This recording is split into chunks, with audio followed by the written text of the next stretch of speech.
Could you all please mute yourselves?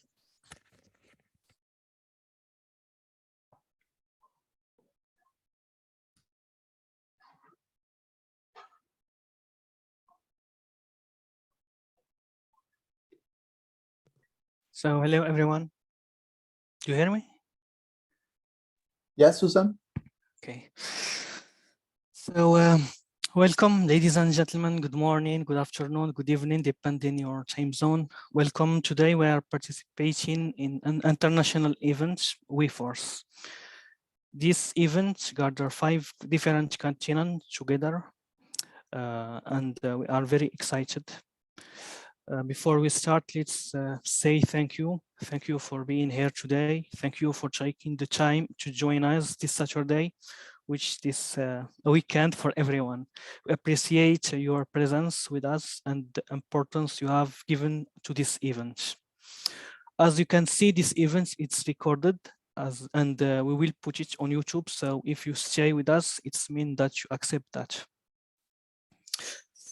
So this is the agenda of today. At WeForce, we have lots of sessions, and also we have 2 sponsors, Strong Technologies and kindcause.org.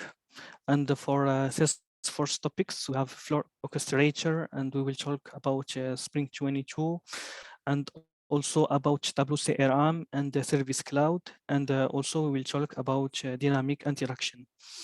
Also, we will have at the end of this event 5 winners, and I need to mention that our sponsors will give also 1 voucher for us to share with you. Let's say also thank you for all speakers today. Me, Khyati, Mark John, Philip, Sheeba, and for me, I'm based in Casablanca, Morocco, and also I'm the leader of this group. And let's say hello, Khyati. Just say something for our community. Sure. Hello, everyone. I am from Kolkata, India. So happy to be here with you all, guys. This is a one-of-a-kind event. Excited for the event. So, yeah. Thank you. Mark? Sure, yes. Hello, everyone. Welcome. Great to be here with everyone. I'm based in the northeast of England, not too far from the Newcastle upon Tyne area, and I co-lead the Newcastle upon Tyne user group. And it's great to be here with you all this afternoon, this evening, this morning, whatever time it is for you in the world right now. Thank you, Mark. Philip? Hello, everyone. I'm Philip. I'm based in São Paulo, Brazil. I'm one of the leaders of São Paulo BR Administrators Group, and I want to thank you all for attending this meeting today. This is going to be an awesome event. Thank you, guys. And Sheeba from the USA. Hello all, welcome to this meeting. And I'm from San Ramon, California, USA Administrators Group. I've been the leader since 2020. And I'm delighted to see so many familiar faces. Welcome you all, and hope you enjoy and gather a lot of pearls of knowledge from here. Thank you. Sure. I need also to mention that we have one hashtag, so you can spread the word, take pictures and share on social media. This is our hashtag. And now let's say thank you and welcome our sponsors. As I said, we have two sponsors, Satang Technologies and Kind Cause. And let's talk a little bit about strong technology. So go ahead and it's for you. I don't know if we have the sponsor with us now. Houssam, unfortunately, they could not join right now. Okay, so thank you for these sponsors. You will give us one voucher also. And let's welcome Kind Cause. Thanks, Houssam. Hi. I'm Sunil here. I'm the co-founder and executive director for Kind Cause. The mission of Kind Cause basically is pretty simple, just helping, like a lot of people over here are in technology anyway. They know the simple concept. Using technology can help businesses get more efficient. Our mission is basically to help nonprofit become more efficient. So because when they become more efficient, they can save money because they can do more with less. And the money that they save, they can do more for the programs, kind of thing. And to know more, like you can visit kindcause.org. And she was also one of the co-founder of Kind Cause. You can get in touch with her. And we have got a lot of exciting things planned up for the next year or so. We're planning to launch an Experience Cloud, which LWC backend and the Salesforce. So that basically will help opportunity to give to a lot of volunteers and people who are coming into the Salesforce ecosystem an opportunity to work in the Salesforce ecosystem and has some projects to work on. Thank you, Sam. Thank you. And thank you for sponsoring this event. Pleasure ours. So now let's talk about Flow Orchestrator. It's for you, Mark. Let me stop sharing my screen. Great. Well, thank you, Houssam, for inviting me to be part of this, and thank you again, everybody, for coming along. I'm just going to share my screen now. This will look a little bit weird because Flow Orchestrator is designed to work with multiple users. So I'm going to share my whole screen rather than just a particular window. So we just share that, and I'll hop onto that. And let me come back here. So you should now be seeing my homepage now. I'm using the same presentation I did at Cactus Force. This is the one I delivered just last week for the session there. I will be giving a bit of a whistle-stop tour of Flow Orchestrator. So hopefully this is enough to give a bit of an idea as to kind of how it could be used in the future. For those who don't know really anything about Flow Orchestrator, the idea for it is to be a multi-step, multi-user interface that connects Flow into various tasks. The most common use case that's been proposed for Flow Orchestrator is to use it for approval processes. And that's what we're going to be using it for today. So again, just mentioned on there before, it was made beta in winter release last year, so in winter 2022, and it's going to be made GA in spring 22 from the reports. Now, honestly, before we ask, I do have a couple of commonly asked questions, and the first one is fairly common question for it, which is, will it be a paid for add-on? And the short answer to that is, right now we don't know. It is heavily rumored that it'll be paid for, but we don't know that yet. Orchestrator does have a slot on this Friday's upcoming release readiness webinar, so hopefully we'll get an answer then as to how much it would cost if there is a cost attached to it. My personal hope is that'll be an out-of-the-box feature available within Flow, but there has been rumors that it'll be paid for add-on, so let's bear that in mind. So in terms of use cases, a myriad of use cases, and I'll be very interested here in the chat as we go through this, what you can think of as terms of use cases. As mentioned, the predominant one is to replace approval processes. And another use case I thought of was to do with onboarding. So if you say hire a new starter in your organization and you require them to do certain steps, such as like booking in training with the admin, that could all be done via Flow Orchestrator potentially. So let's go into my tips first. Do have some tips, and you'll see this as we go into the setup as I demo Orchestrator to you. Orchestrations are currently listed as templates, so you have to find them via the template section in Flow Builder. I would also recommend that you create templates that you might use over and over again if that's the case, to save on time and maximize your efficiency. And we'll go into the demo as we see that, but interactive steps are screen flows, background steps are auto launch flows, and use usernames as the user resource value. Those last three tips should make a bit more sense as we go through into the demo. So what is this demo? So the demo is that we are going to use opportunities, and anytime an opportunity is submitted that is above or equal to or greater than £1 million, in my case pounds, then we will be submitting this opportunity for approval. And I'm not sure why that's not loading. So for this, I want to try and replicate the validation rule to use to lock records for editing when it's being approved. I have done that already in the back end and I've already created my screen flows that I'm going to use to save on time. So what I'm going to do is I'm going to pop into my setup, and you can see here I'm already in it, and I'm going to go through how to create an orchestration in Flow Orchestrator. So we're going to go to new flow.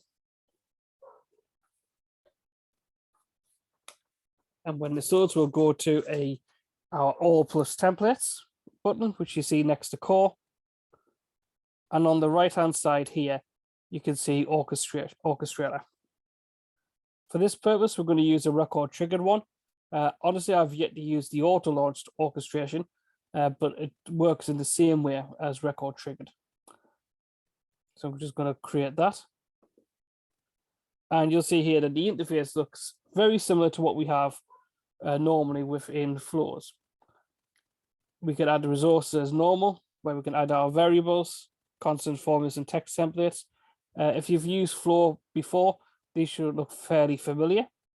For the purpose of this, we're not really going to be using any of this, but we are going to work through the entry criteria. So if I go to my start and go to my entry criteria, I'm going to change the object from account to opportunity. I'm going to set this to be whenever it's created or updated. And I'm going to set my entry criteria to be all conditions are met. Let's scroll down and you'll see here that I've got some different conditions that I can use. So I'm going to change this to amount. I'm going to set my operator to greater than or equals, and I'm going to set it to 1 million. So there we go. And that's that squared. Now, different to the interface for Flow Builder, you don't see any buttons underneath this to click on save or done, or however you might find it worded in your language. But you have this little X at the top right-hand corner here. So when I click on the X here, this will store everything that I've just made here. So I'm going to click on my X here, and then we've got this orchestration almost started off, ready to go. I'm going to scroll this up a little bit so I can make it a bit easier. I'm going to add my first stage, and orchestrations are broken into stages and steps. So I'm going to include my first stage here. And you'll see here, you've got stage 1 listed here. So I'm going to add in my name for this, and it's going to be submit up for approval. I'm going to say submit up for approval. And what you've got here for exit conditions, you can see either when all steps have been marked complete or when the specified evaluation flow returns true, the stage is marked complete. For the purpose of this demo, I'm going to say when all steps have been marked complete, that the stage is marked complete. And I'm going to click on my X here, and I'm now going to add in my step. And this is the only step I have in this stage. So I'm going to have my step here, which is going to be submit for approval. I'm going to just clean up the naming convention here a little bit. And for the condition, again, same kind of thing as you had for the exit condition. You've got when the stage starts, the step starts. When another step is marked complete, that the step will start, and I'll demo that in a second because I will be using that in this orchestration. And I've also got when the specified evaluation flow returns true, then the step starts. For this one, we're going to use when the stage starts. Over here, I'm going to use my flow, and this is going to be submit opportunity for approval, which I've already pre-built. Okay, and you'll see here, it'll ask me to include my input because I've already got inputs on here. So I'm going to do my record and opportunity ID, and then specify your record page. Now, what this bit here represents is where the orchestration will be fired from. So here you can actually, you could technically have different steps on different objects working through that. But for the purposes, this one, we're just going to be stick with the opportunity. So I'm going to do record and then opportunity ID. And I'm going to scroll down. And this little bit is interesting here. You've got 4 different options here in the update. Well, actually, you've got more now. You've got 6.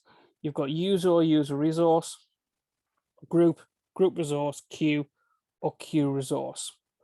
For this, we're going to use the user resource. And I'm going to set this to be my record and then owner ID. And this has to be a username because it picks up on the email address associated with the user. But for orchestration was set up for it to work on usernames to also include the ID in the back end. So I'm going to set my user ID on there, and I'm going to set username here. Okay, and then same exit condition. I'm going to leave that as the default because I want this step to complete when it's done. So I'm going to click on exit on that. And I'm now going to go into my second stage, which is the set approval status. So I'm going to add in my stage here. And this is going to be stage set approval status. And I'm going to do the same here. And same thing for the exit condition when all the steps have been completed, mark it as complete. I'm going to add in my last 2 stages for this. So I'm going to have a background step here. And this is going to be step, and this is going to be mark approval as submitted. And this is a bit I've got in here to make the validation rule work. So I'm going to have here is mark approval as submitted. And this will be the same condition when the stage starts, the step starts. And I'm going to select my flow here. And this is my mark approval as submitted. And this is an auto launch flow. I'm going to include my record ID for this. And I'm going to set my input here to be an output. So I'm going to go into my step and I'm going to go submit for approval. And I'm going to set my output. Now, these are any variables you have created in your screen flow where you've ticked the box to say allow for output. So I'm going to select this and I'm going to do this as my record ID. And that's that step done.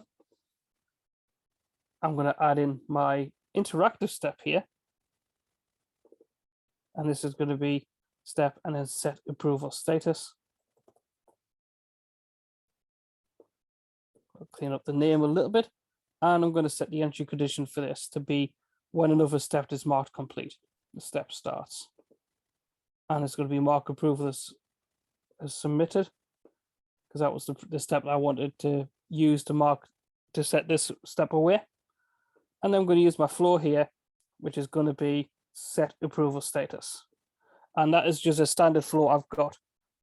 Well, it updates the approval submission custom object record that this will create. So I'm going to set my record ID here to be the record ID from the first step. So submit for approval, outputs, and record ID. This record page here is going to be the same as the opportunity was, because we're going to have this displayed on the opportunity. And then we're going to have our assignee type to be, again, user resource. And this is going to be using the submit for approval output I have for manager username. And this will work for that. So I'm going to click on, so now I've got all my steps done. I'm going to save my flow. I'm going to call this by its name. So I'm going to say opportunity approval request for this one. And I'm going to put in a 3 on it. This is the third time I've used this. So I'm going to say opportunity approval request 3. I'm going to save that. And then we'll test and make sure this works. Hopefully this will do what it should be doing, because I did have some troubles with this at Cactus Force last week. But let me just run into this. I'm going to refresh my page just to make sure everything is fine.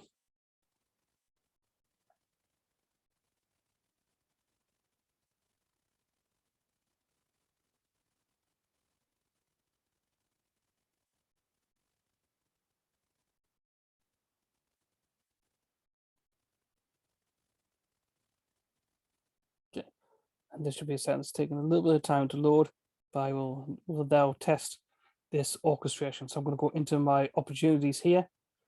And as my test user, I'm going to create a new opportunity.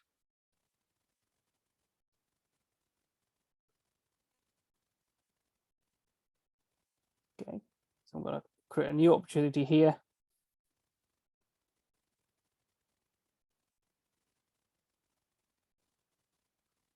I'll give this a second so it pops up on the screen. Okay, I'm going to set my amount here to be over the threshold. Set the standard bits as close as the names. And I'm going to set my stage. Okay.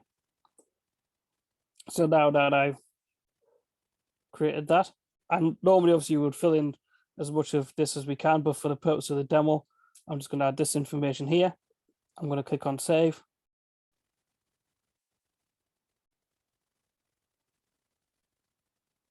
And you'll see that the opportunity here has been created. Now I'm going to do a quick test of the demo, and you can see here the orchestration is working. But to show you that the use case I've been working through is working as well, I'm going to change the stage to qualification and click on save. You can see there that the qualification stage has been added.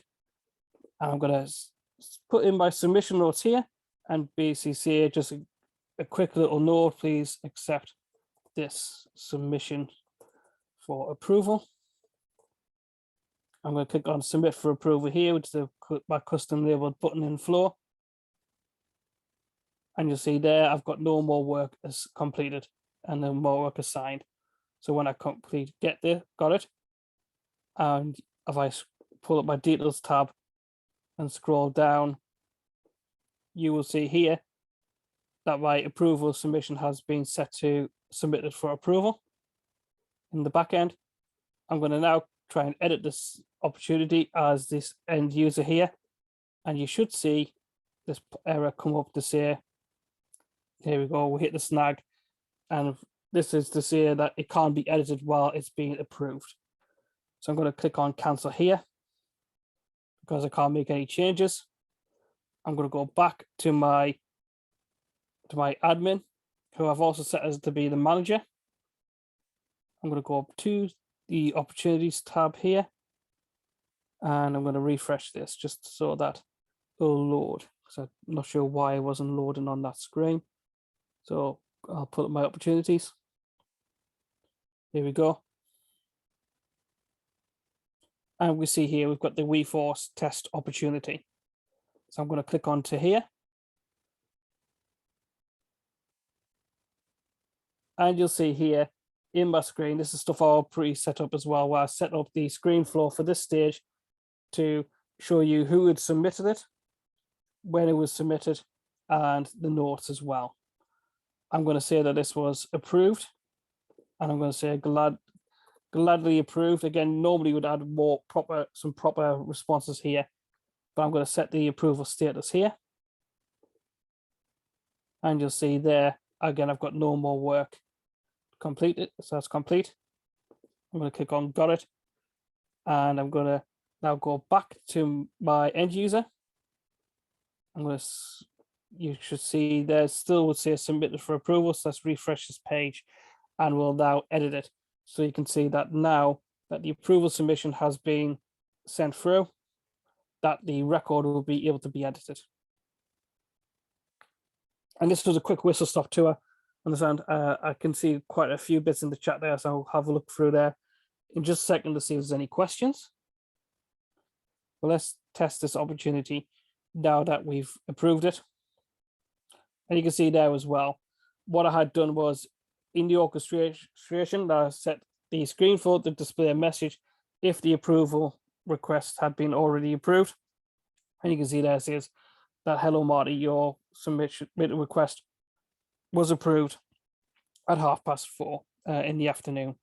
It's because it pulls up on the native time from your org. And I'm going to click on edit. And I'm going to change this to needs analysis just to show you it's working.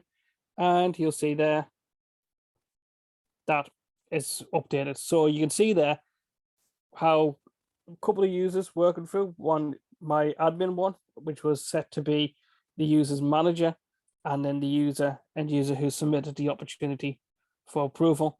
And that is essentially how you can make orchestration work. There would be other use cases, and you can dive in and add more elements to this. Orchestration also allows you to include decision elements. Before a simpler use case like this approval process, I've done it this way for that. So that's Orchestrator in action. I'm going to look at stop and share. I'm going to look at the chat and see what question, if there's any questions coming up. So let's have a look.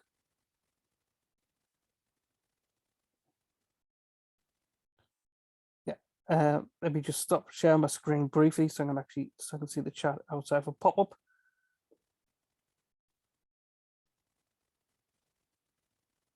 Okay.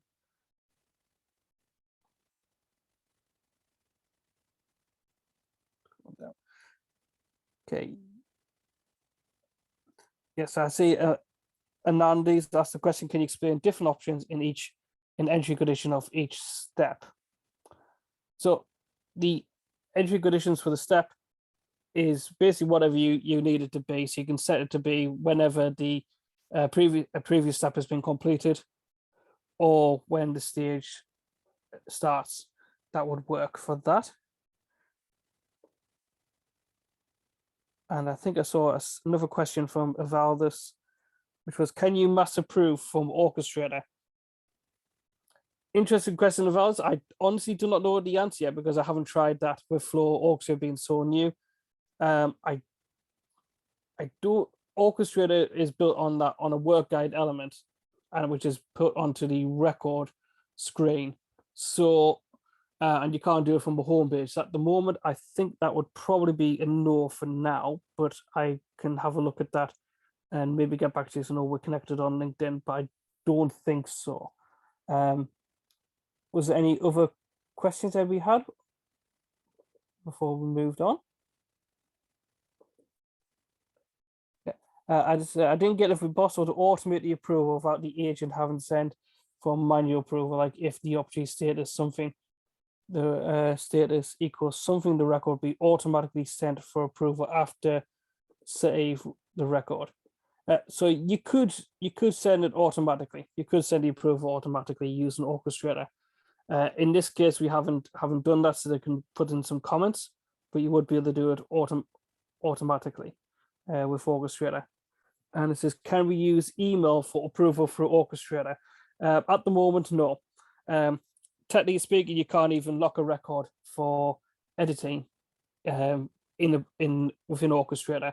You have to use something like a validation role to do that as well. So unfortunately, we can't use email to approve Orchestrator. Then says, so Orchestrator can be used only if the object has a process, stages, or path to guide the user. Not necessarily, no. You can use Orchestrator for really more or less anything. We use opportunities as an example, so it was a good example, but you don't have to use it with stages or paths in the same way, because you notice there wasn't based on clause 1, it was based on the amount for that. And I think that looks like some other questions. I'm happy to put my LinkedIn in the chat if anybody wants to connect and ask further. But if there's no more, oh, hang on. What is the biggest limitation in your opinion for Flow Orchestrator? Good question, Evaldus. So far, from my usage of it, it is the inability to lock records for editing with Orchestrator, for using it for approval processes. And the other limitation will be, it's one that we obviously don't know the answer to the question yet, which is the cost.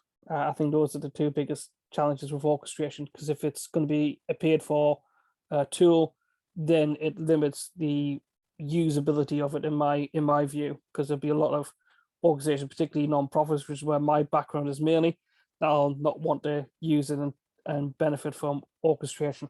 And Salesforce are quite keen to push people to use Orchestrator, so I'm hoping it'll be included as an out-of-the-box feature. Okay, I think that might be all of the questions at this stage. So I will pass on to who's speaking next. But thank you, everyone. Mark. Thank you, Mark. And now let's talk a little bit about spring release, sorry, with Sheeba. Yeah. Thank you, Mark. Such good pearls of information for flows, always useful. So before I share screen, I'll share my 2 Astros, which I got as a result of completing my MFA modules. So this signifies Lightning login. So just to, maybe this is really good way to register it. And this is like an authenticator app on your device. So just wanted to show that before I share screen, and I won't get a chance to do that. So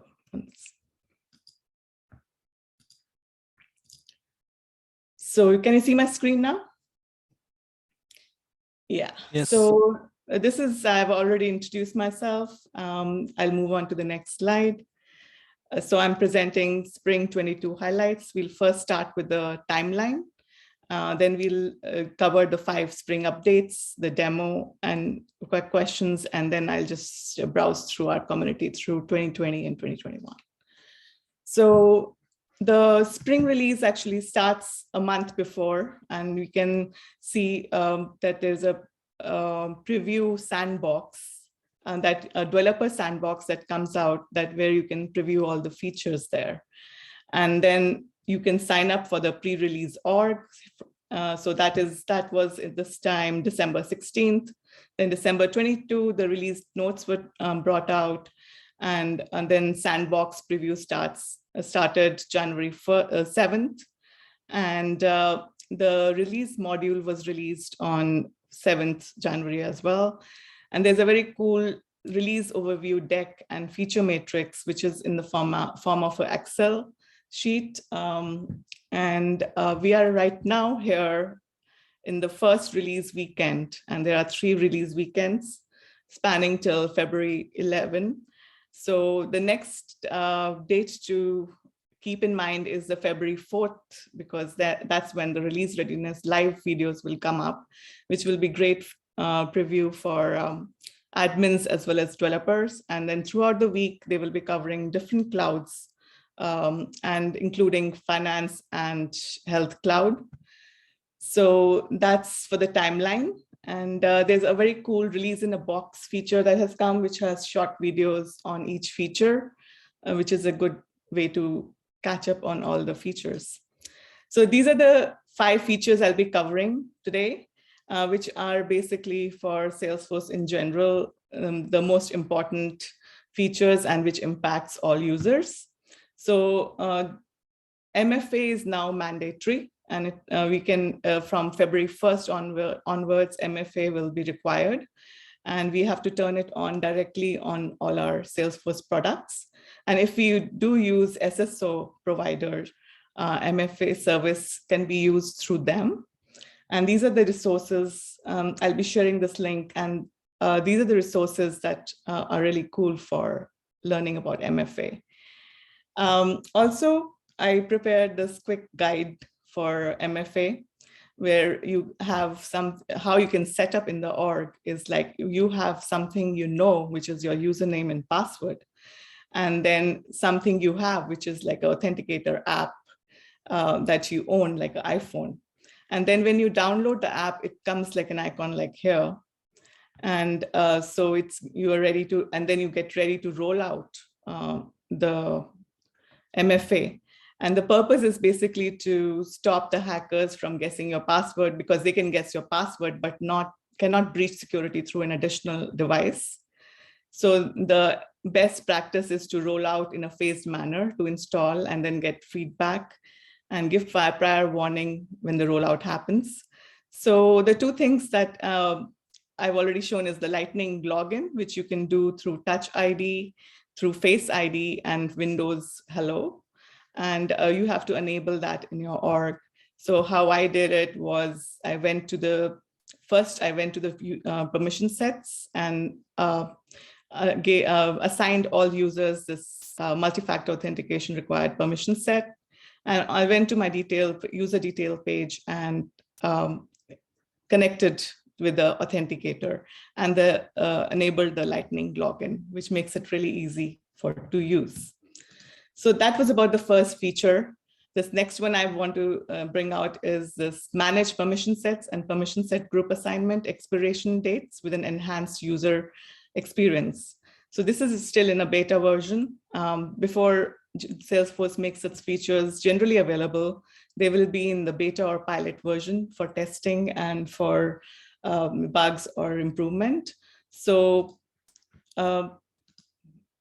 basically, the purpose is to enhance the security of the org, make extension of access to org even more controlled.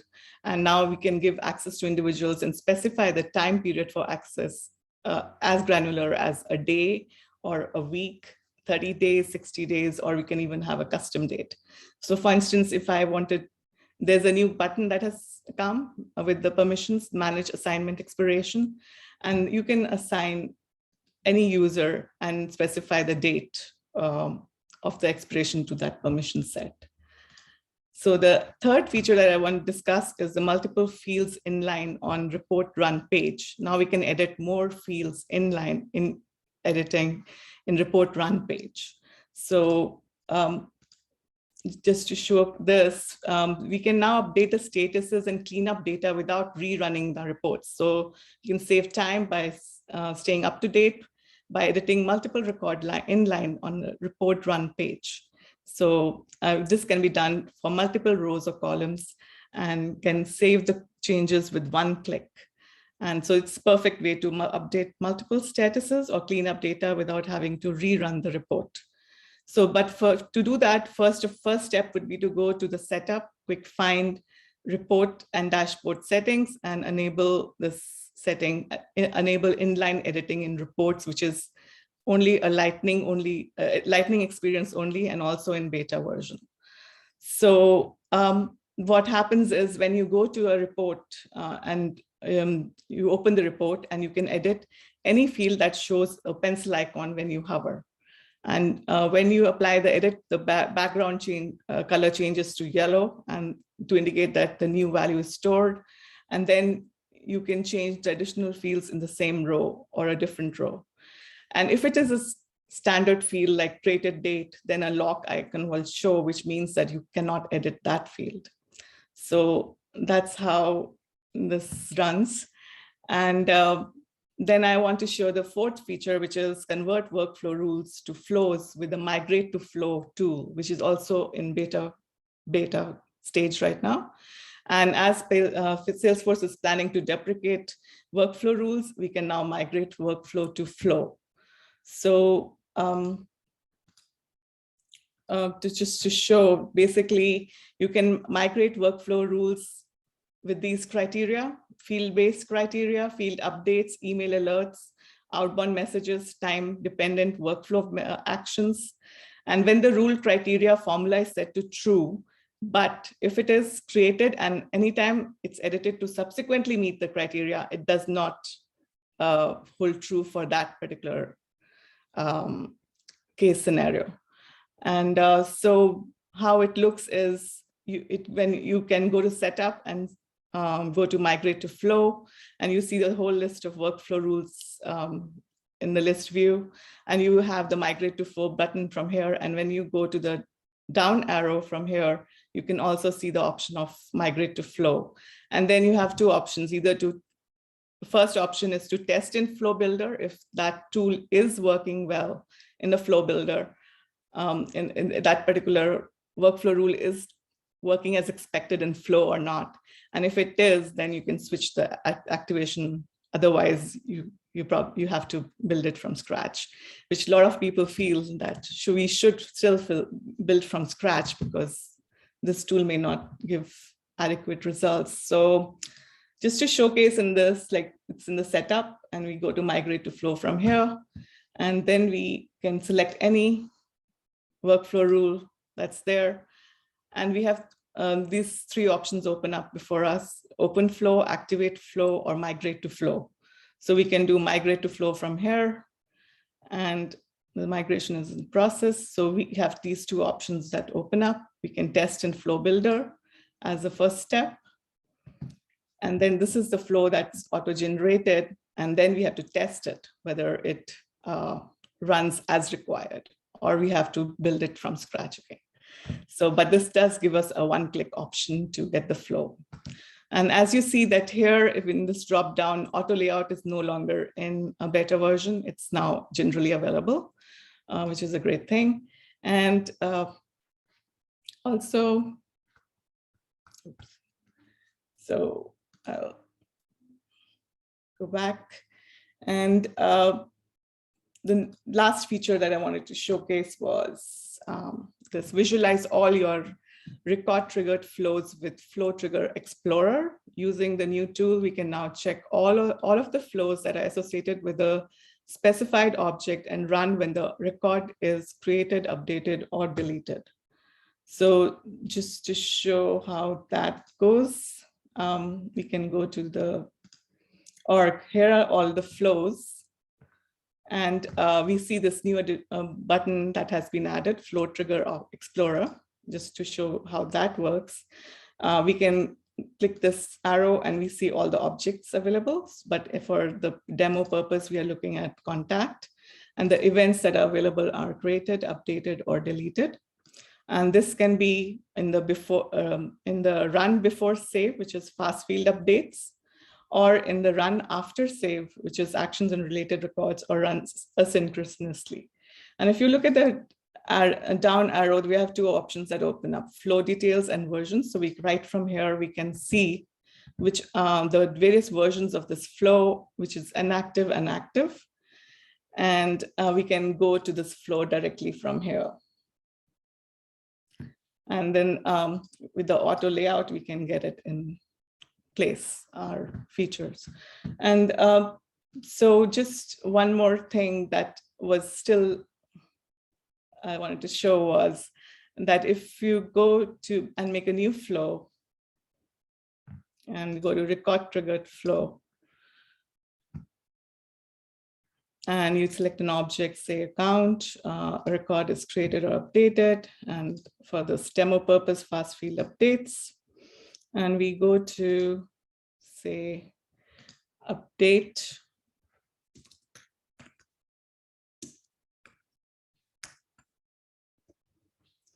And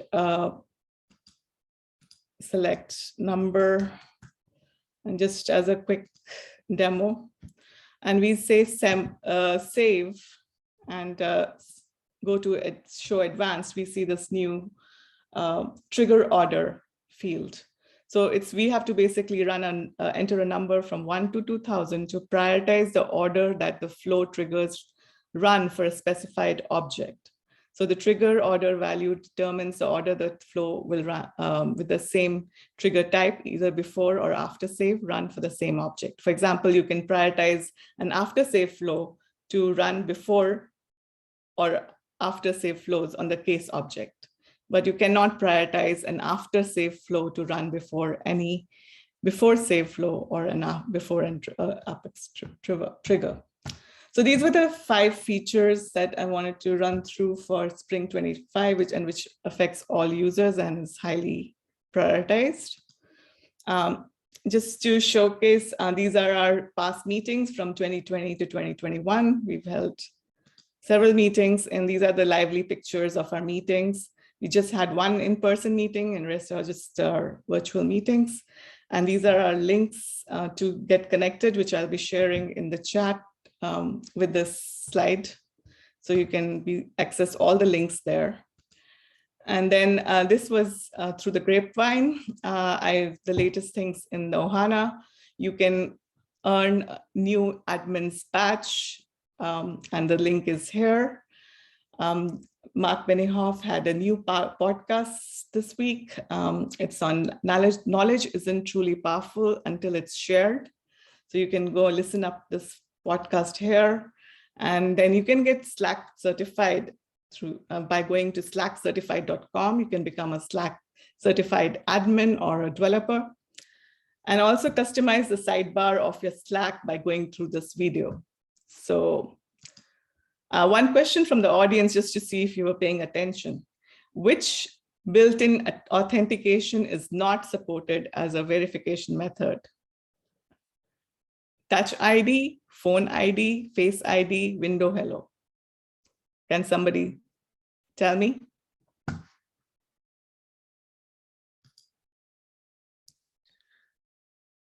I see a lot of answer with the phone ID.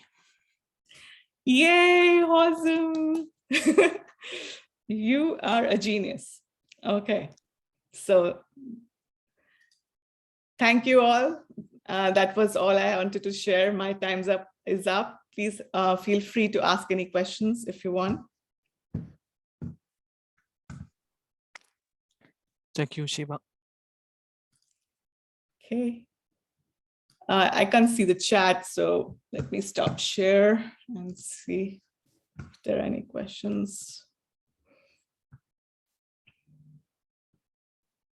Oh, Megha did say phone ID. Okay, thanks, Megha. Oh, a lot of people actually got that. Okay. All right, any questions? Else I'll give to the next person. Sheeba, can you share the MFA document that you have presented? Yes, I'll share this link, and this basically has all the links that for all the different topics, including the how to link with our community. So please note, guys, just a quick one. Salesforce not gonna enforce MFA from the 1st of February. This is a contractual. However, there will be another kind of period until 1st of September where we're gonna take any action. That was in the official documentation. Well, I can get back to you on that, but as for my research and what I know is 1st of February it's enforced unless you go No, and talk to. I agree with Evaldas. Okay, yeah, unless you you tell, and then you can, if you can inform the Salesforce and how you've had a dialogue, then they can extend that period. That's what I know. Enforcement is not coming straight away. There is a contractual part. However, once we had a discussion with Salesforce, there will be initial period until 1st of September. So, but people should inform the earliest possible, like account management. But the contractual part starts from the 1st of February, enforcement starting on the 1st of September. Yes, I agree. Yeah, you have to reach out and say that you want that extension. So thank you, Sheeba. So now let's take a pause for a moment and turn on your camera to take a picture together.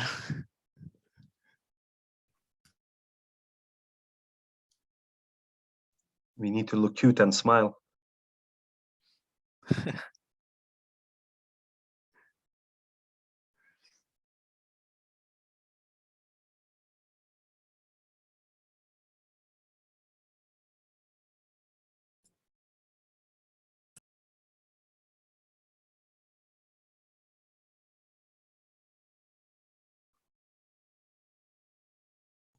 Cameras on, ladies and gents. We need 2 cameras. Turn on your camera, please.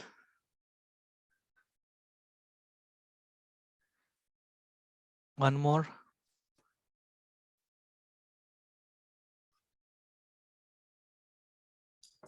Can we do a victory or something? Some symbol? Yeah, okay.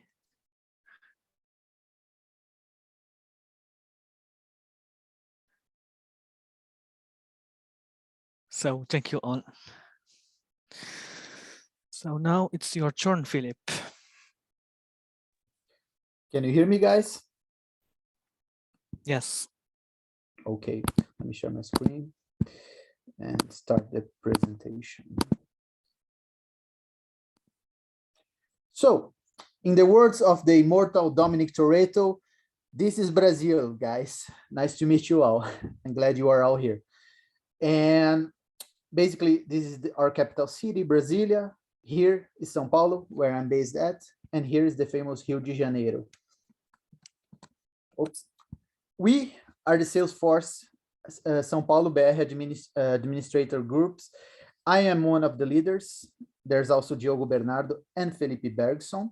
And these are the events that we made since 2020, I think, 2019, end of 2019 until 2021, okay? Most of them were in presence events, but since the pandemic, unfortunately, we've been doing only online events, but those events are also awesome, okay? And initiatives like these ones of gathering different trailblazer communities are common here in Brazil. We often do lots of different events with the Belo Horizonte. It's another city here in Brazil community, which the leaders are Leandro Palma and Eduardo Amaral. We have also a Women in Tech community here in São Paulo, Brazil, which the leaders are Marina Borges, Fernanda Pradella, and Michele Pacheco. And in Curitiba is also a city here in Brazil, which the leaders are Jean Nas. Jean's a personal friend of mine. He is the one that gave me this beanie, and Guilherme Kaiser. And today, I'd like to talk about Tableau CRM. Tableau CRM is the BI tool of Salesforce, the BI cloud, okay? To access Tableau CRM, click in the App Launcher, Analytics Studio, and... Sorry? Did anyone ask anything? Okay. Here we are at the Analytics Studio, where this is the platform for Tableau CRM. And basically, these are our items that we can use to create apps, dashboards, stories, and data sets. The baselines of Tableau CRMs are the data sets. A table, a set of data containing basically data, what it is, the name, what the name implies. The difference between an object, Salesforce object, and a data set is that a data set can contain data for more than just one object. I will show you how we can do these transformations right here to gather all this data, okay? Here is the create button where you can create an app. An app is like a folder, just like standard reports and dashboards folders where you can save them. And to access your reports and dashboards and data sets here in Tableau CRM, you need to have access to the app, okay? You can also create dashboards, stories. Stories are an artificial intelligence model based on the data set that you use to predict your values, known as Einstein discovery. That's the story. And the data set itself, that is the baseline for all the things you can build here inside Tableau CRM, okay? You can create data set from several different ways. The most common ones are the CSV file and the Salesforce data, okay? You can also create via external data or using a previous data set to create this new one, okay? Let's travel to the data manager. It's the place where you can connect data and bring data inside Tableau CRM. Those are our connections right here in the connect tab. I am bringing data for our Salesforce local org. Those are the objects, the tables that I'm bringing: event, campaign manager, blah, blah, blah, blah, blah, blah, blah, blah, blah, blah. And an outside connector to Google Analytics. So I'm bringing data from outside Tableau CRM as well. Tableau CRM has lots, let me show, connect to data over here, this button over here, has lots of default connectors that you can use to connect your data to different databases, cloud databases, of course, and bring your data into Tableau CRM, okay? You can schedule these connections to run, and they will run automatically, always updating your data as it goes, okay? For SFDC local connection, this org connection, you can also set the connection mode, that is the incremental sync, the periodic full sync, and the always running in full sync mode.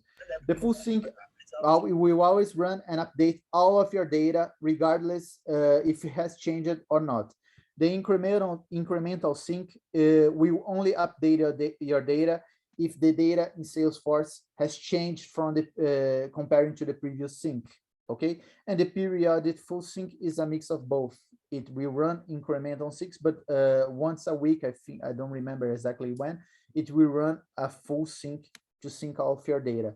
I usually use the full sync mode because if you are using lots of formula fields in your objects, Salesforce will not recognize the changes between the previous and the next run. So you may have data drift problems if you're using lots of formula fields in your objects, okay?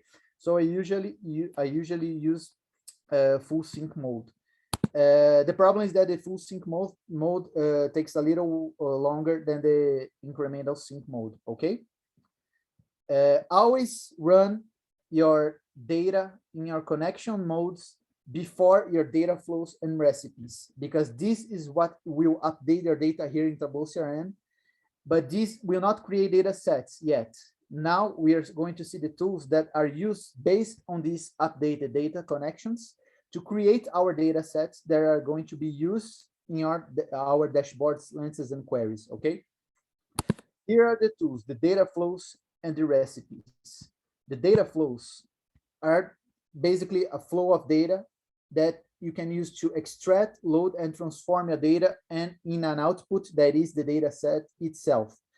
Those are the transformations nodes. For example, this is the first one, SFDC digest, where you can extract data from your connections, your local connections. In that case, that first node is specific for your local SFDC connection, where you can pull one of these objects into your data flow. For example, this extract quota, I am extracting the quota object into my data flow, okay? The second node is the same thing, but for connections outside our SFDC default connection. For example, here I'm using we are using the Google Analytics connection. So to extract Google Analytics data, I would use the digest transformations, okay? And the edge mart, it's a transformation that I'm used to insert data from a previously created data set. Suppose that you created your data set with CSV file, for example, and you want to insert your data to do transformations here in the data flow. That's the transformation you would use, the edge mart transformation.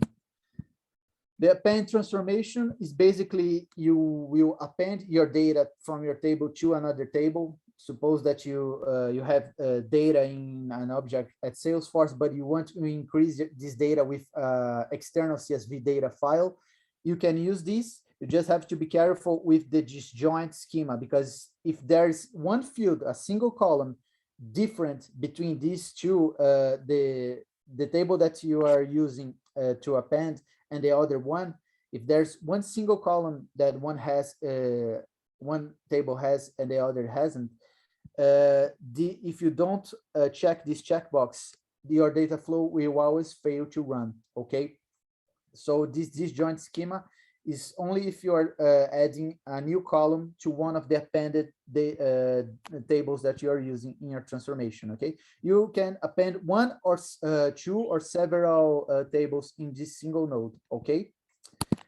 The augment is a transformation that simulates a left join in the data flow, okay? It gets, usually you start with the most granular level at the left side and the least granular level at the right side, but this is not a rule. You can reverse the order. You just need to understand the results that this reversing the order in this would cause, okay?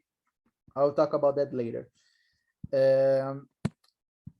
The compute expression is one of the most used tools into the data flow, because this is what will create new fields based on the computation of previous fields. For example, you want to calculate for a single row the probability, the weighted amount that would be the probability of an opportunity multiplied by its amount.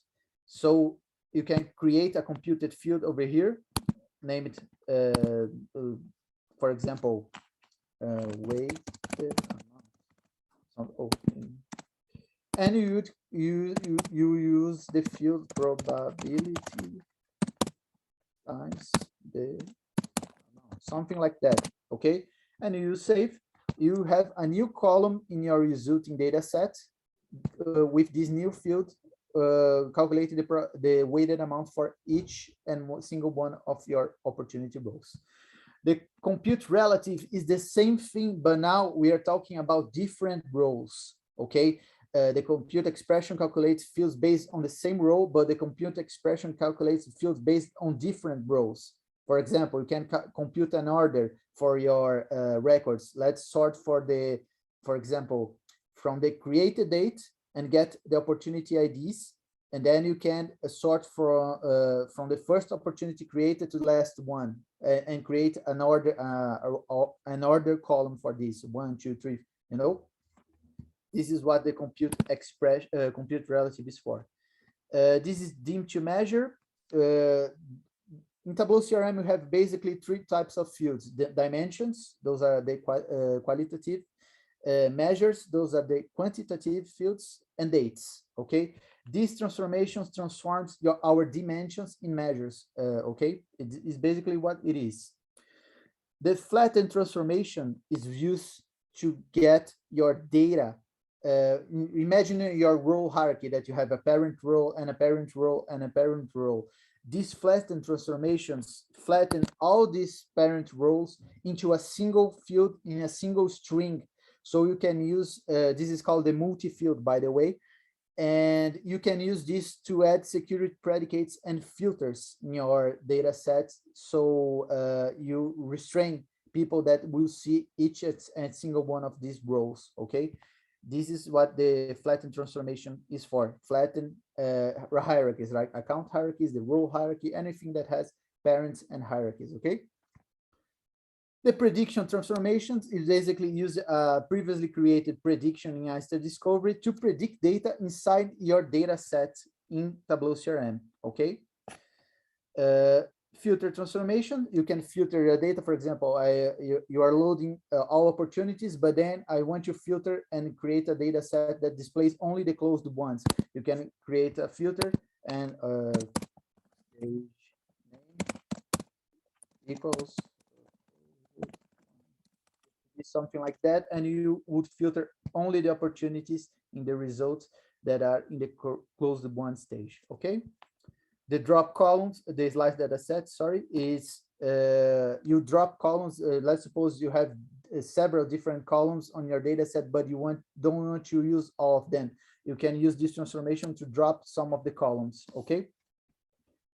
The update transformation is basically when you have data and you want to update it with another set of data, maybe a data set that you also created via CSV file.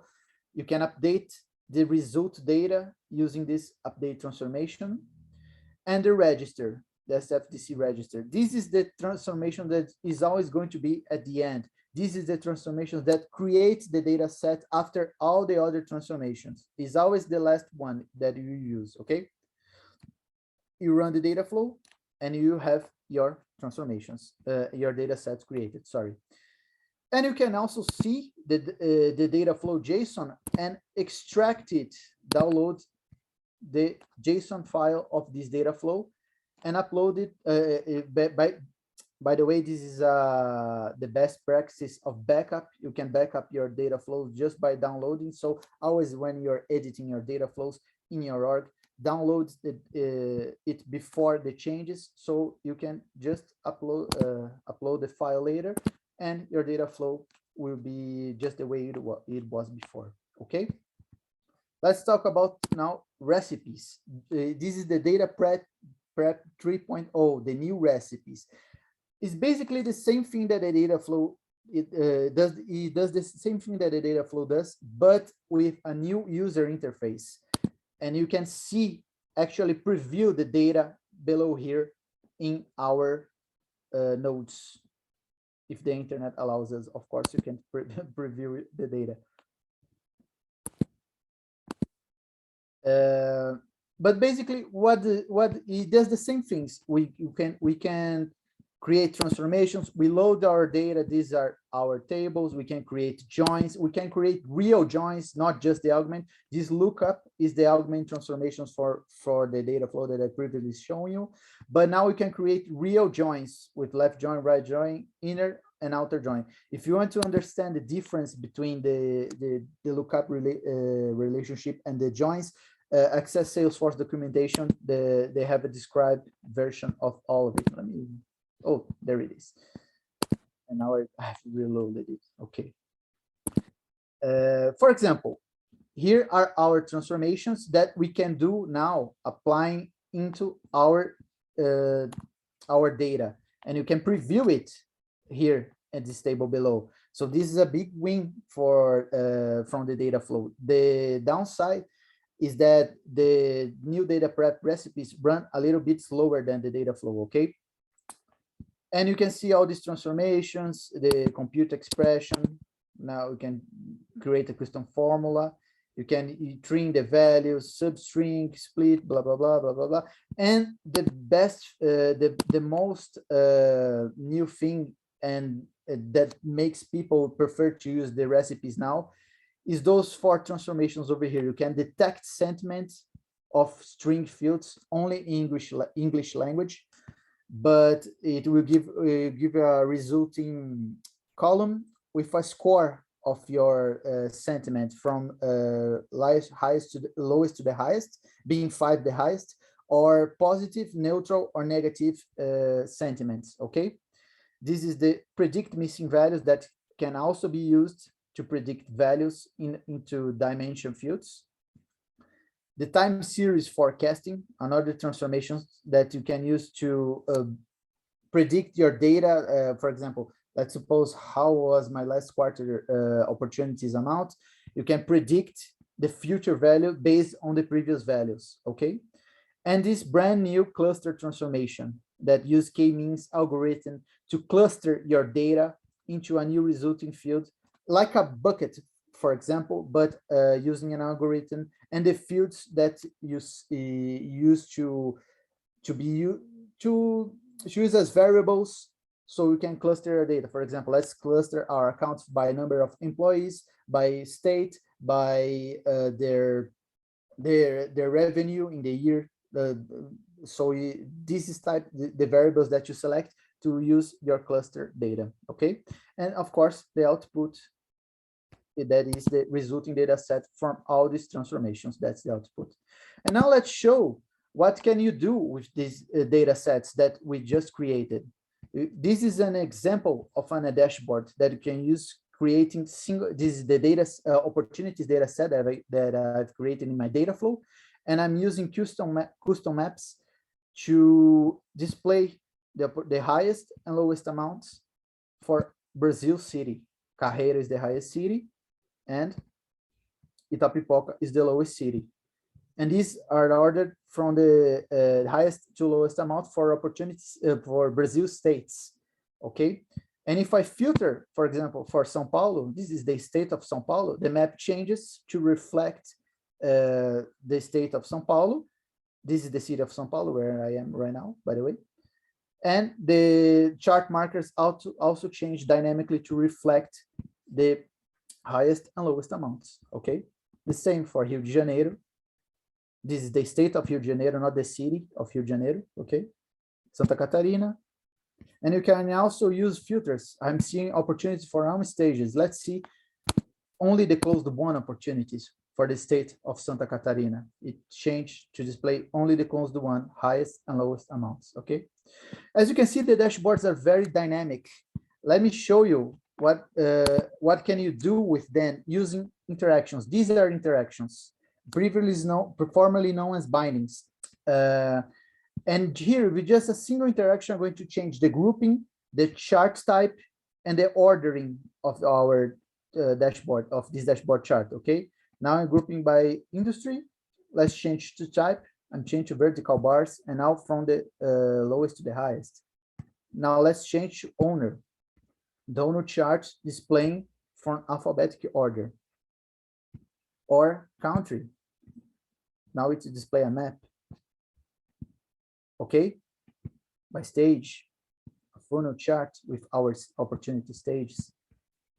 So this is how dynamic I'm controlling 3 parameters just by a single value in my dashboard. Okay.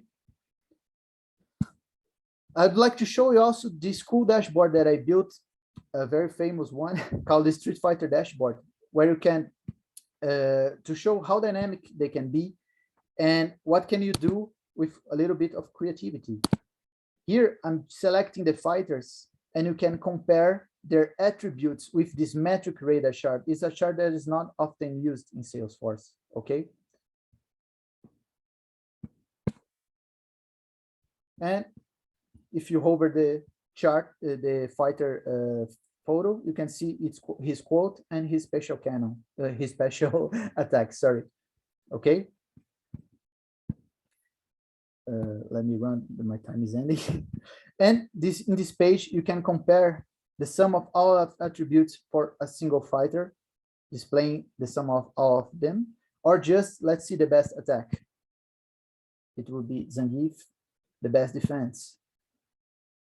Also the Zangief, the best health, range, or all combined. Okay. And we can also create actions to open Salesforce records or URL pages for from our dashboards here in Tableau CRM. Okay. Well, basically that was it. I had a little bit more to show, but I know that the time is very short. But I hope you guys liked it. Feel free to add me at LinkedIn if you have any more questions about Tableau CRM. How does this work? I encourage you to, if you want to study and learn about it, more about this, there's a free course from Salesforce at YouTube given by Ziad Fayad. He's a genius of Tableau CRM, and you can learn a lot about this stuff over there for free at YouTube. Okay, guys? Thank you so much. I hope you liked it, and I'm free for questions. Thank you, Please, Phillip. can you drop the YouTube link? Yes, I'll provide and send here at the chat. Okay, let me grab it. Okay.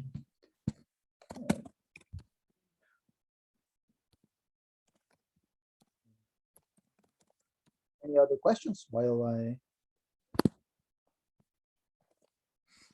I see lots of good comments per good dashboards. Here I'm sending at the chat the Link. link of the course here at the chat. Okay, how do you make the highest and lowest amount blink? It's by using a thing called chart markers. Okay, the chart markers are the things that you can use that they usually you can set them to not to blink or blink depending on your business requirement. Okay, and you can make them dynamic like I did with the dashboards by using a custom interaction. Okay, can we view a dashboard as a specific user in Tableau CRM? No, you can create a visualization mode that allows this, but not by default. You would have to create a special interaction using that flattened transformations to see role hierarchy, and that would allow you to see as a, for example, as some kind of role hierarchy allows it. But if you're using security predicates that are the security that locks each role depending if the user has access to it via role hierarchy or not, you wouldn't be able to access the data anyway. Okay, so the data set is you can lock the roles, each and single one of the roles by using a security predicate. And this is if the user has not access to, for example, we can use, it's a single SACO string, but you can use the code to look into user ID or use opportunity owner ID or owner role hierarchy ID, some field like this to allow it to allow the user to see or not see each and single one of the role. Okay. Thank you, Philip. So now let's talk about Service Cloud with Khyati.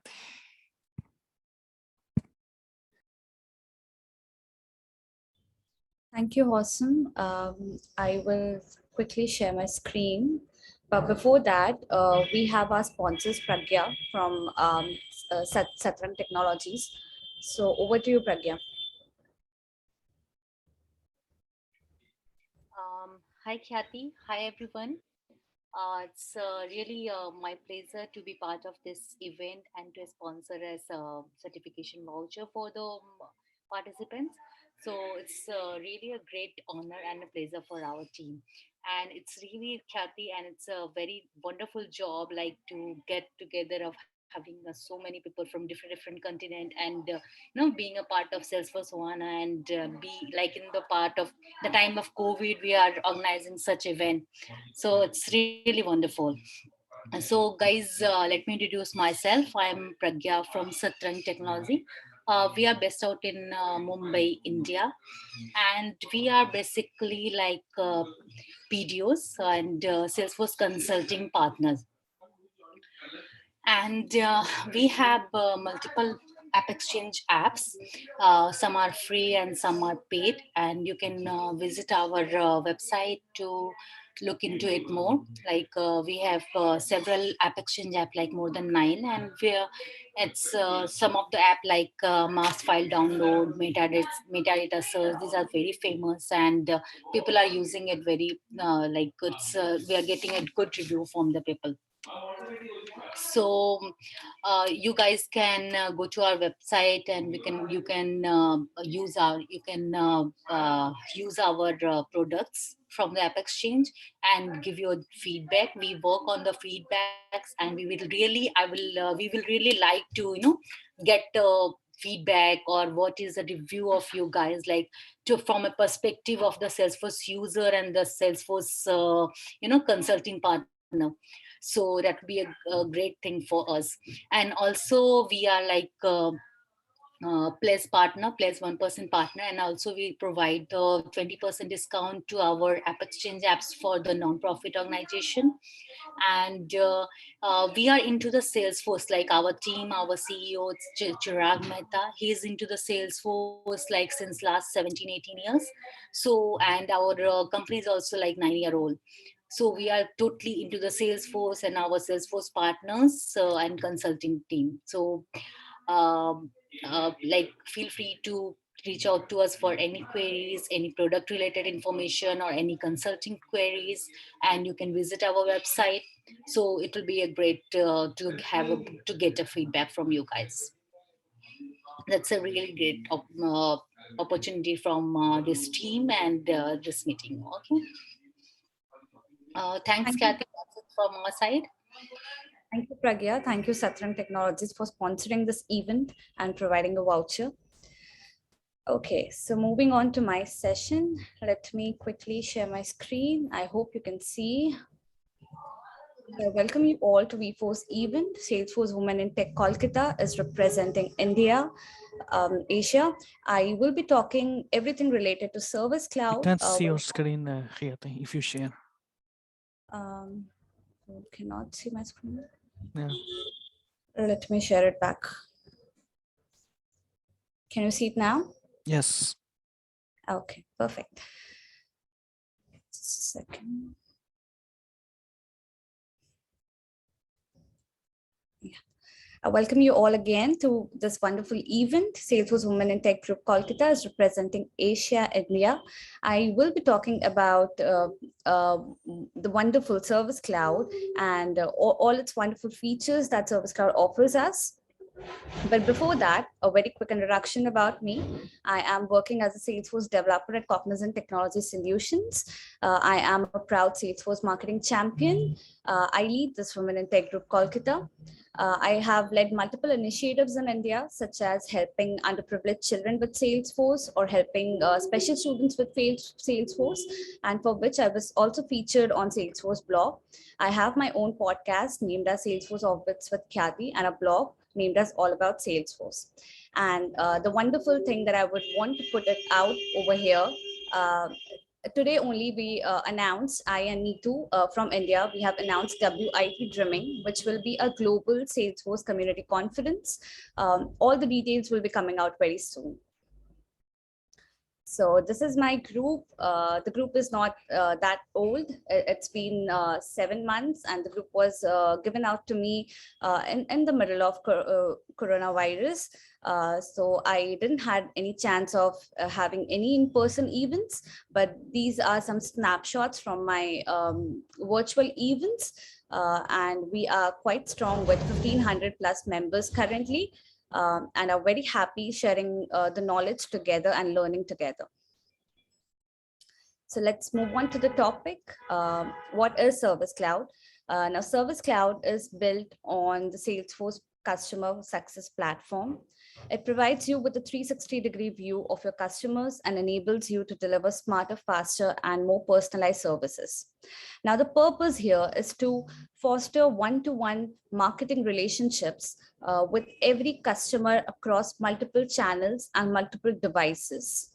Now, Service Cloud can basically listen and respond to your customers across a variety of social platforms and automatically route cases to appropriate agents. Service Cloud helps your team with case management, agent workspace, and service process automation. Now, with Service Cloud, you can automate service processes, streamline workflows, and surface key articles, topics, and experts to transform the agent experience. You can use Omnichannel Routing to automatically match cases to the agent with the best skill set to solve them. You can get a 360-degree view of each customer by connecting data across departments and backend systems into one space for your agents. You can put productivity tools like macros, keyboard shortcuts, and maybe ready-to-use templates at your agent's fingertips. You can also recommend actions and guide agents through processes with dynamic and adaptive screens. So this is pretty much a very cool tool to use Like we have Sales Cloud as well. Now Sales Cloud offers web to lead functionality, whereas Service Cloud offers web to case functionality. Now, Salesforce Service Cloud makes connecting one-to-one with every customer across multiple channels on any device very easy. You can also reduce the case volume with a self-service portal through Service Cloud that basically allows the users, it basically gives the users the opportunity to be a part of a custom branded community which connects them. So Service Cloud in all works to boost the efficiency of the organization, and it increases customer satisfaction by providing easy access to self-help capabilities and by streamlining all the customer service interactions. So the question arises, why should we use Service Cloud? As I mentioned everything before, but we do have a very specific call center within the Service Cloud console. It helps a lot as you don't have to switch out of the CRM. It would help the agent to maximize the productivity of them. If the productivity of your agents is maximized, you will of course have good amount of customer enhancement, customer experiences. You will have all the information in one place in your console. Agent will have the best of his time to work and to provide the solutions very easily. It also leverages social media platforms. It is smart collaboration, and Service Cloud is a mobile first platform. So there are key features of Service Cloud. Service Cloud lists 9 key features for the, like Salesforce lists down 9 key features for the Service Cloud platform. The first is Agent Workspace. Salesforce Service Cloud Agent Workspace is an omnichannel console for customer support representatives. It is used for equipping the service team with quick and simple access to all of the things that are necessary for their fruitful work using the agent console. The second is case management. It is perhaps the most important Salesforce feature in Service Cloud for organizing the work of a customer support department with a case system. The third is knowledge management. It is perhaps needed for making or resolving issues faster. Now, we usually have many repetitive issues. So the solution for these issues are jotted down as a QA to be reused. And the answer can be, of course, used by the agent, but can also be used by the customer in a self-service format. So when we go to any website, say Amazon or Flipkart, and go for a chat with the agent, we usually stumble upon the FAQ section. So that is something we call knowledge management in Salesforce. The next is service process automation. It basically supports functions that can be automated with artificial intelligence. The next is omnichannel routing, one of my favorites. It is a wonderful, wonderful feature in Service Cloud. It is used for automatically assigning cases, leads, tasks to the best available specialists based on their skills or workload to close cases effectively. Now, omnichannel routing is again divided into 3 parts. Queue-based, like you can configure omnichannel routing in your org through queue-based routing, skill-based routing, or external routing. Queue-based routing is the most specific one, which you can use for smaller organizations that have particularly one number of skill. So it would be really easy to configure through queue-based routing. But when you have a larger organization, you have clients from all around the world, you have multiple products that would need multiple skills. When you have clients from all around the world, you will have people with different languages from different countries. So that means, again, multiple skills. So this is where skill-based routing helps a lot. Now you can also configure skill-based routing through Apex, the old school method, I say it that way, or you can do it via Flow, which is of course the hottest topic around. You can configure it any which way you want to. And the third is external routing. External routing is a method which you can use when your organization does not want to remove the routing method they are currently using and want to implement something else as well. So their external routing plays a role. The next is service analytics. It basically displays data regarding an employee's performance, the volume of cases. It basically predicts customers' trends, etc., right on the dashboard. The Nexus Cti, one of the most important features of Service Cloud and the most helpful feature. It stands for Computer Telephone Integration. As the name suggests, it is a computer telephony plugin that allows adding calls to Salesforce without the need of external tools. So it's pretty cool. The next is live web chats. It is again an important part of Service Cloud because it will help connect customers to agents. Web chat is a pretty powerful tool in Salesforce, which can be used in Sales and Service Cloud both. For sales, the obvious use cases are to connect with new prospects, new leads, while for service, the use case is the existing customer can reach out to the service team and connect and solve their issues faster. Now, these parts work together to give customer and support team an awesome and productive chat experience. The last part is asset and order management. This tracks customer data such as assets, order history, and support history. So these are all the features of Service Cloud that makes the agent experience and the customer experience a wonderful, a wonderful experience. And Service Cloud is one of that tool that is really easy to use and will give you a lot of features that you would want to be there just in one place. So this was a very small yet very informative session on Service Cloud. You can configure different types of features differently in your org, and they will be available in just one service console.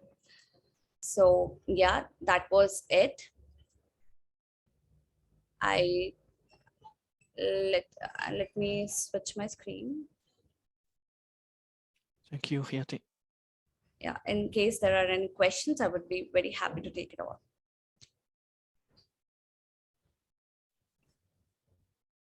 Yes, I can see one question. Voice and SMS options are available in India or not? Okay, that is a question that I usually stumble upon, and I don't think it's been yet available. Okay, thank you, Khyati. Thank you so much, everyone, for being here. Thank you. Thank you. So now let me share my screen.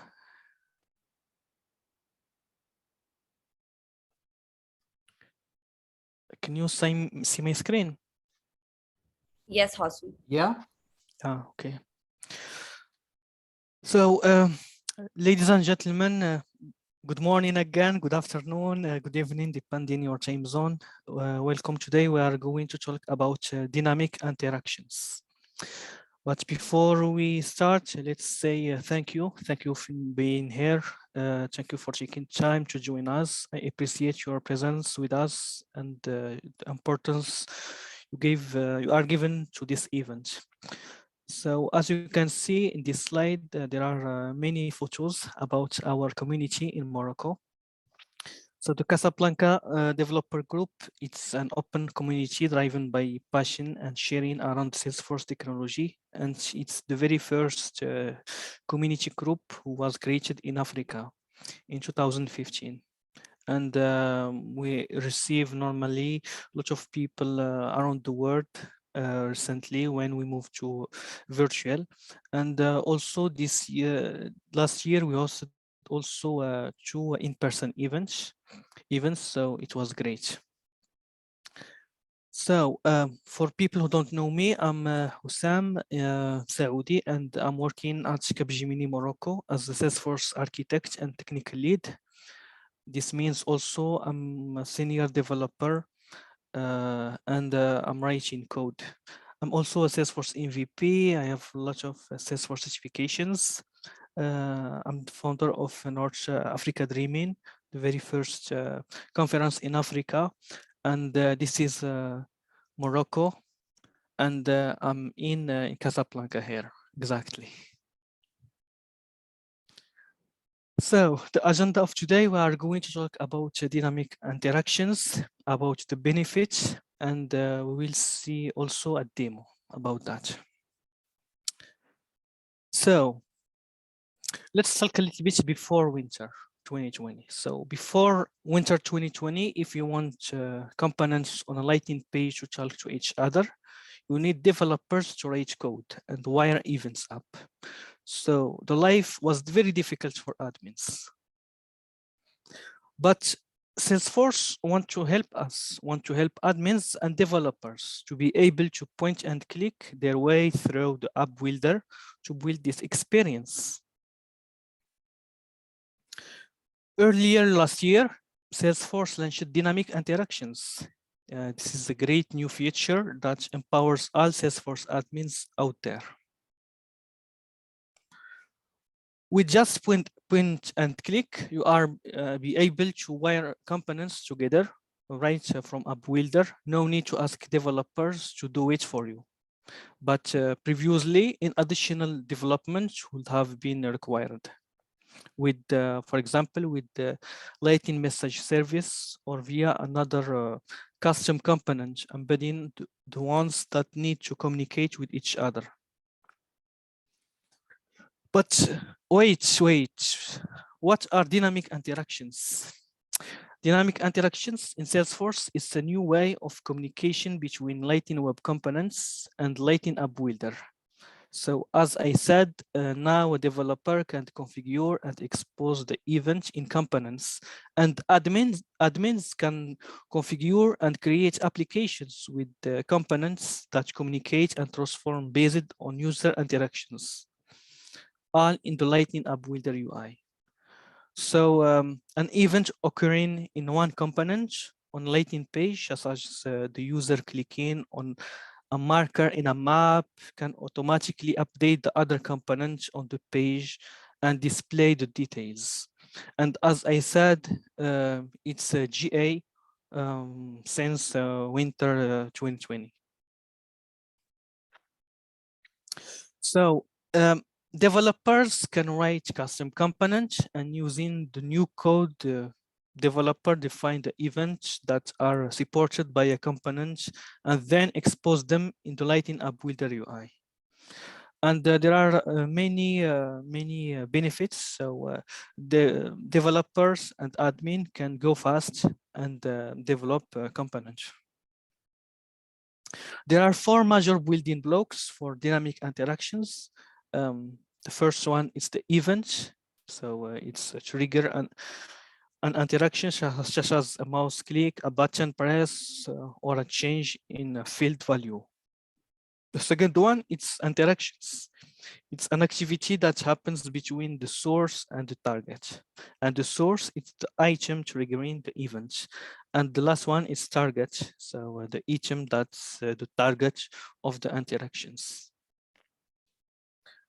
So dynamic interactions are a 2-team effort in which both admins and developers have an equal part to work on. And the keystone for the whole process, it's a custom source components. So the developer writes components and the admin can use it easily. But attention, please. Only Lightning Web components can be source components, but any components, for example, Aura or Lightning Web components can be a target. And now let's check how it works. So this is two task for a developer. That's just an example. So dynamic interaction, it's a two components interaction, for which one is the source and the other one is the target. So for this, we have created two Lightning Web components with names given, for example, list of contacts and locate address. And this is my code. So as I said, this is task for developer.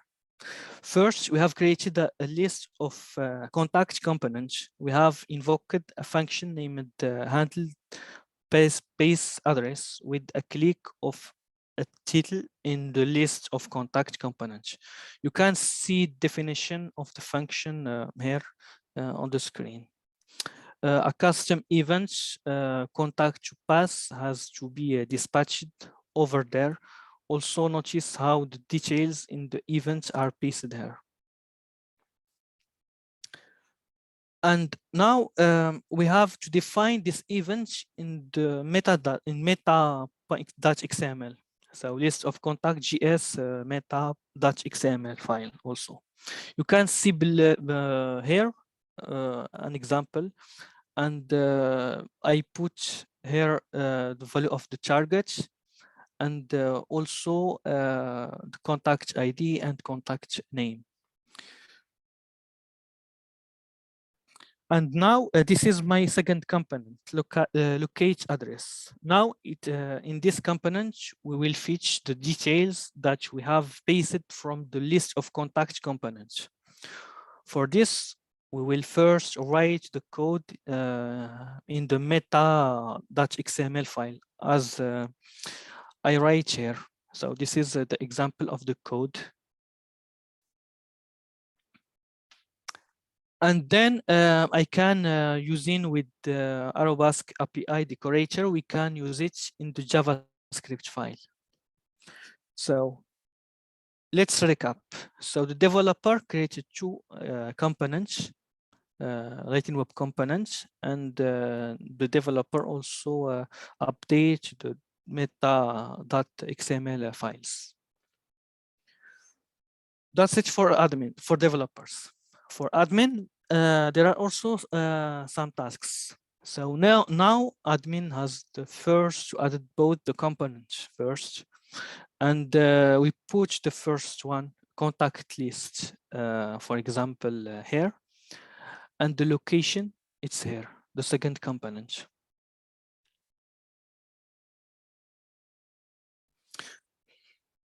Once you click on the added interaction, so here you can see a new tabs interactions on the contact list component.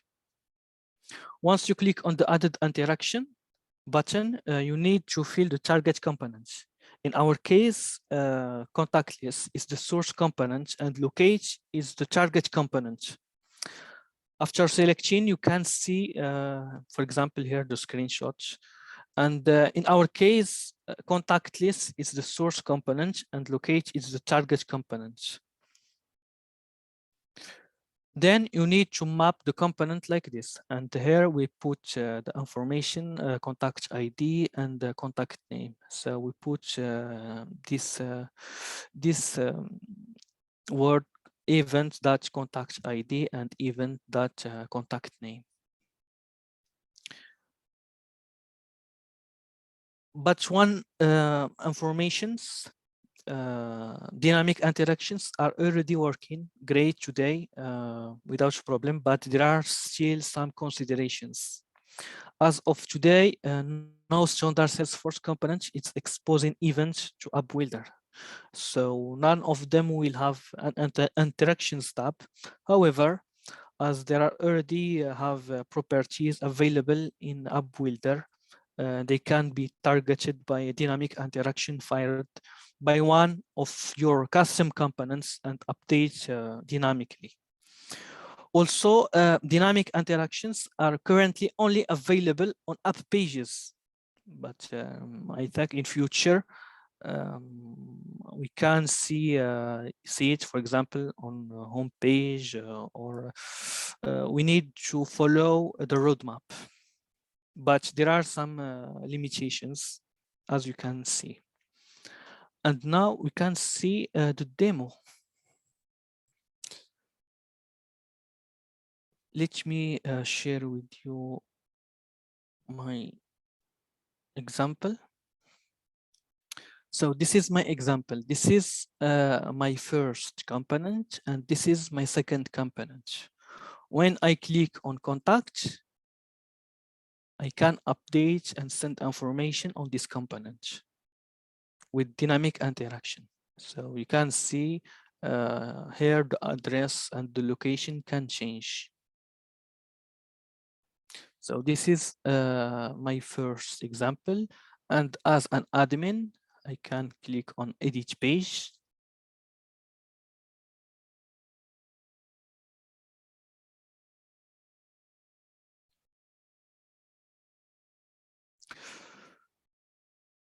So this is my first component, and this is my second component. In my first component, you can see here interactions tab. And we can put here our informations, or I can add interaction if I want. And here I can, this is this true value that I put, event contact ID and event contact name. That's it. So developer developed those two components, and me as an admin, I just drag and drop those components, and I added interactions. This is my first example. I think I can show you a second example.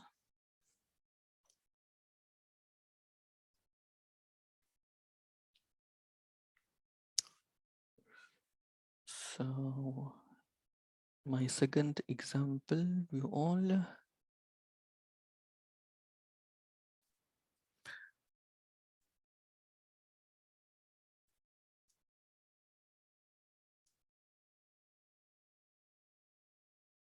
So this is my second example.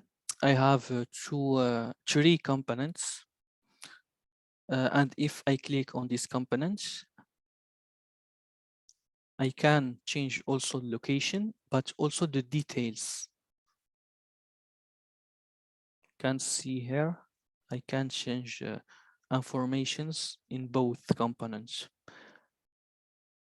So all this with lightning, with dynamic interactions. But before we need to hire a developer to do that and work with the Lightning message services. This is my demo. You can also look on Trailhead about these good features. So I invite all admins and also developers to discover these features because it's amazing. I will share you I will share you also the source code, my code source, just after the event by emails. I will put my code on GitHub. And with that, let me say thank you. And it was a great to present for you these features. I'm very excited. And also let me thank all speakers for presenting their topic.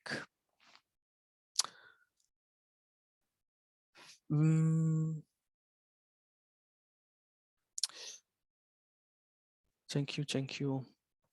And now let's see and talk about vouchers and giveaways.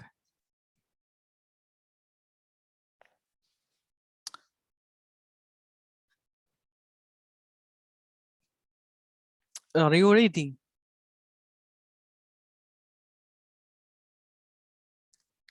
Can you see my screen? Yes. So the first winner is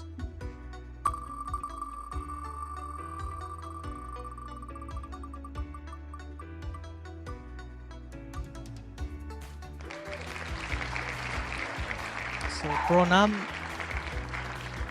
Agrawal, are you here? Are you still with us? Yes or no? Are you here? I can't hear you. So maybe not. Okay. Yes, she's not here. Okay, so let's spin.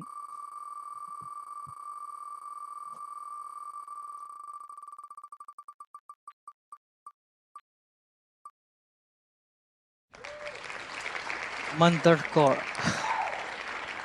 Are you here? No. Okay. So let's speak I again. think he was on mute, I guess.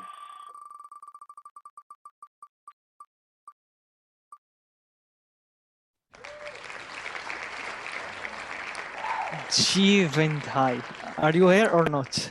Yes, I'm there. Thank you so much. I'm G Vidya from India. Okay, so congratulations. Thank you.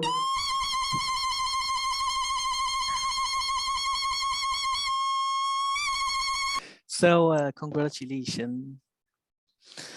I don't know if the second person are here. Mandarkor, are you here or not? No. Okay. I don't think Houssam Okay. is here. So we still have 4 certifications vouchers to give.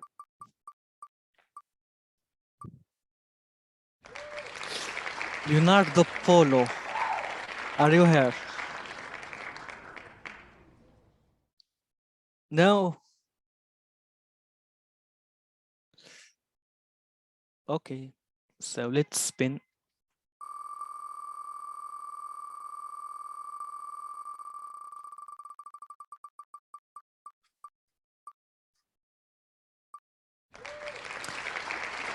Purnam Agrawal, are you here? Again? Yeah, we don't have a Houssam. Okay. Oh my God. He is lucky today. This person He's is very super lucky. lucky today. Even I'm looking for my name, but still I can't see. Thomas Silva, are you here? Hey, No. I'm here. Okay, congratulations. Thank you.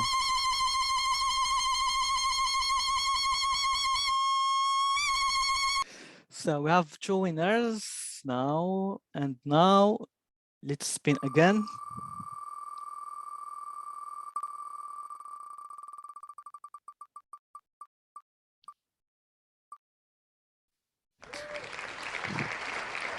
Sharat's NS, are you here? No, I think. Yes. Yes. We do have Sharat. Congratulations.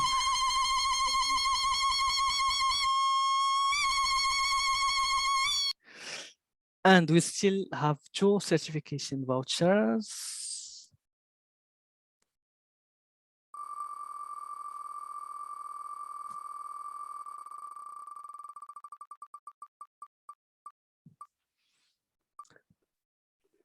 Yasmin H. Ali, are you here?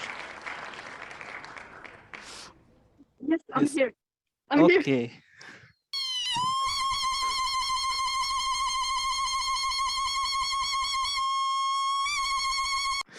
So now we still have one winner. So let's see. Are you ready?